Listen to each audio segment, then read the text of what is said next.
শাহানাজ কিচেনে আপনাদের স্বাগত জানাই। আজ আমি আপনাদের ধনিয়া দই ট্যাংরা এই সুস্বাদু রেসিপিটা খুব ইজি প্রসেসে স্টেপ বাই স্টেপ করে দেখাবো। আশা করি এই রেসিপিটা আপনাদের খুবই ভালো লাগবে আর অবশ্যই আপনারা বাড়িতে ট্রাই করে দেখবেন। 4টে ট্যাংরা মাছ নিয়ে পরিষ্কার করে কেটে ভালো করে ধুয়ে নিয়েছি। মাছগুলোতে সামান্য নুন, হলুদ গুঁড়ো আর 1 টিস্পুন সর্ষের তেল দিয়ে ভালো করে ম্যারিনেট করে নিয়েছি।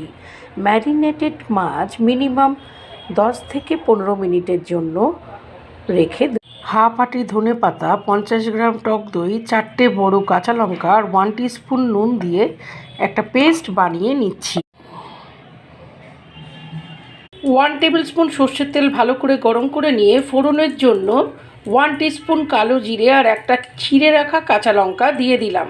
ফোড়ন ভাজা ভাজা হয়ে সুগন্ধ বার হলে দই আর ধনেপাতার যে পেস্টটা বানিয়ে রেখেছিলাম সেটা দিয়ে দিলাম।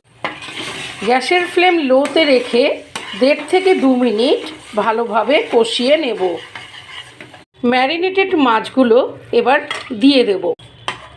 গ্যাসের ফ্লেম লো টু মিডিয়ামে রেখে এবার মশলা পেস্টের জলটা ওপর থেকে দিয়ে দেব।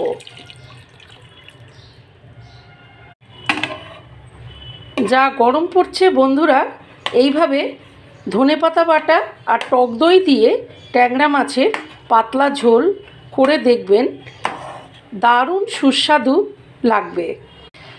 লাঞ্চে গরম ভাতের সাথে এরকম ট্যাংরা মাছের পাতলা ঝোল একেবারে অনবদ্য। লো টু মিডিয়াম ফ্লেমে মিনিট 10 জন্য মাছগুলো বয়েল হতে দিলাম। মাছগুলো সুসিদ্ধ হয়ে গেছে, তার সাথে সাথে ঝোলটাও বেশ গাঢ় হয়ে এসেছে। এবার গ্যাস থেকে নামিয়ে নেব।